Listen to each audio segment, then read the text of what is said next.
Sir ASI Abdul ASI Abdul Kalam हे Walgaon police station येथे कार्यरत होते. काल संध्याकाळची ही घटना आहे. ह्या घटनेमध्ये ते पोलीस स्टेशनला जात असताना मागून चारचाकी वाहनाने त्यांना उडवण्यात आलं आणि त्यामधील काही आरोपींनी त्यांना उतरून परत चाकूचे त्यांच्या अंगावर घाव घातले. ह्या घटनेमध्ये त्यांचा दुर्दैवी मृत्यू झाला. ही घटना घडल्यानंतर तात्काळ माननीय CP सर आणि सगळे बाकी वरिष्ठ अधिकारी घटनास्थळी पोहोचले, घटनेची माहिती घेतली. या घटनेमध्ये 3 लोकांची नावं निष्पन्न झालेली आहेत. त्यातील 2 आरोपी रात्री उशिरा अटक करण्यात आलेले आहेत.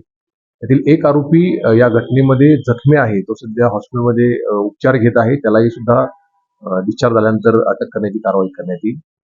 या घटनेमध्ये अब्दुल कलाम यांचे जे बंधू आहेत, त्यांच्या बंधूंचा आणि एका व्यक्तीचा पैशाचा व्यवहार होता. ह्या व्यवहारावरून गेल्या आठवड्यामध्ये त्यांचे काही वाद झाले होते आणि ह्या वादाचीच पार्श्वभूमी ह्या घटनेला आहे असा प्राथमिक अंदाज आहे. पोलीस सध्या या घटनेचा सखोल तपास करत आहेत आणि पुढील तपास आमचे PI दर्जाचे अधिकारी हे घटनेचा तपास सध्या करत आहेत.